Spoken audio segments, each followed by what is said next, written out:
Merhaba değerli Eskişehir halkı. Ben Zülfikar Fırat. Hüdapar Eskişehir Büyükşehir Belediye Başkanı adayıyım. Sizinle beraber Eskişehir'i daha güzel bir hale getirebilmek için mücadele edeceğiz. Koşturacağız, yorulmayacağız. Evet, birçok projemiz var. Tabii bu projeleri sizinle paylaşmak, sizlerin de fikirlerini almak elbette ki bizleri memnun eder. Öncelikli olarak katılımcı belediyecilikten bahsediyorum. Biz bu şehri hep birlikte beraber yöneteceğiz. İlk olarak Eskişehir İstişare Meclisi'nden bahsedelim. Biz imar dahil olmak üzere şehrimizin bütün sorunlarının çözümünde değişik kesimlerden, STK'lardan, halkın içerisinden insanları alacağız. Sizinle beraber bu şehri yöneteceğiz. Evet, şehrimizin ulaşım, enerji, su ve birçok sorunu var. Bu sorunların çözümünde dijital belediyecilikten istifade edeceğiz. Ulaşımda hızlı ve güvenli belediyecilik. Evet, malumunuz Eskişehir'imizin en önemli sorunlarından bir tanesi otobanlar, yollar ve viyadükler sorunu. Evet, güvenli ve sürekli yolları hayata geçireceğiz. Yeşil masa.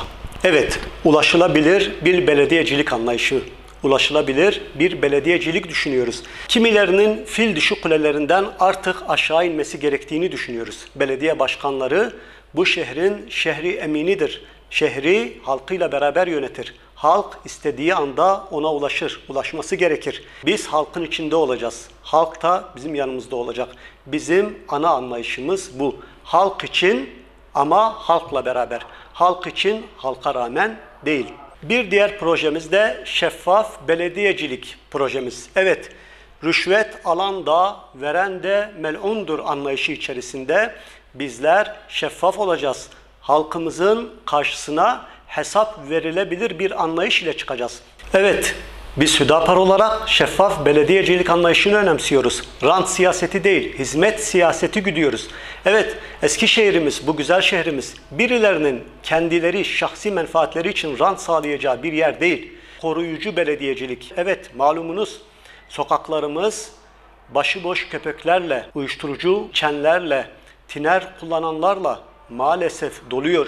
Gün geçtikçe bu sayı artıyor ve başta çocuklarımız ve bayanlarımız olmak üzere, kadınlarımız olmak üzere ne yapıyor? Bundan etkileniyor. Tepebaşı'ndan Odunpazarı'na kadar, ta Han'dan Sivrihisar'a kadar her parçada bizler diyoruz ki güvenli sokaklar olsun, aydınlık parklar olsun, aydınlık caddeler olsun, karanlıkları aydınlıklarla ortadan kaldıralım.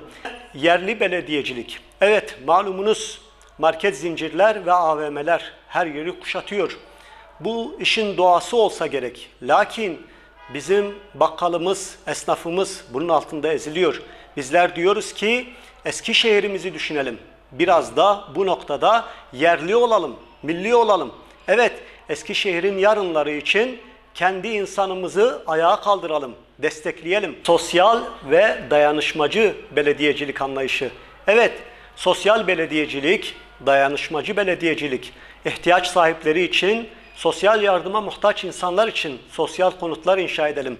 İnsanlarımız sokakta aç ve açıkta kalmasın.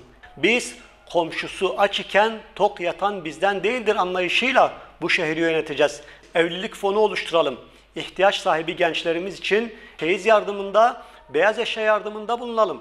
Kreşler açalım, yurtlar açalım. Böylece eğitime muhtaç insanlara eğitim yardımında bulunalım. Kentsel dönüşüm. Malumunuz 25 senede 24 adet binayı dönüşüme uğratan bir belediye ile karşı karşıyayız. Evet, az değil. Çeyrek asırda 24 adet bina. Gerçekten üzücü. Fakat bugün Eskişehir'in ortada olan bir sorunu var. Evet, büyük bir bölümü güzel, temiz bir şehir. Peki geri kalan taşralar ne halde olduğunu görüyorsunuz.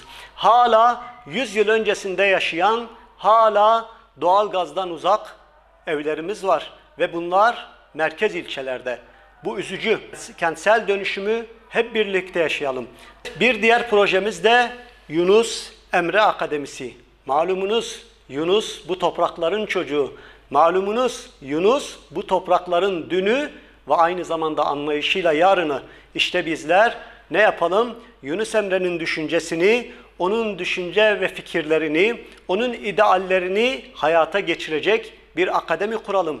Malum Eskişehir yakın çevrelerinde su havzalarıyla dolu. Ve yine yeraltı sıcak su kaynakları malum. Buna rağmen bugün görüyoruz ki çeşmelerimizden akan sular içilemiyor. Niye? Bu noktada düzgün projeler yapılamadığı için.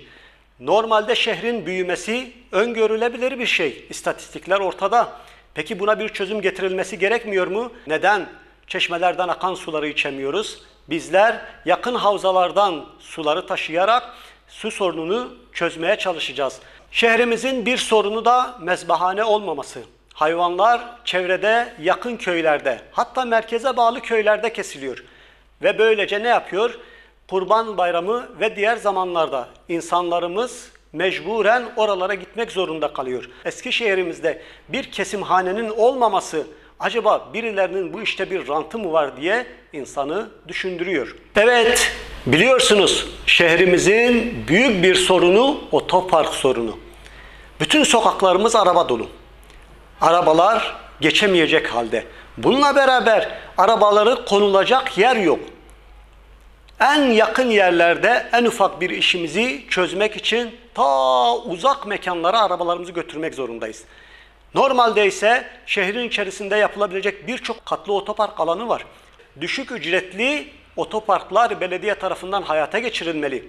Engelsiz belediyecilik. Evet, engelsiz belediyecilik çok önemli. Çünkü nihayetinde halkımızın bir kesimi bir kısım engellerle yaşıyor.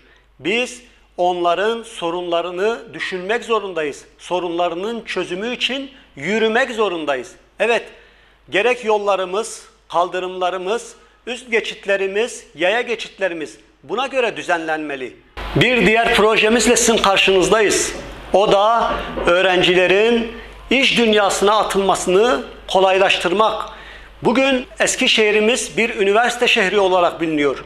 3 tane büyük üniversitemiz var. Binlerce, on binlerce öğrencimiz var bu topraklarda. Bunların barınma sorunu var. Bir de bununla beraber ne sorunu var?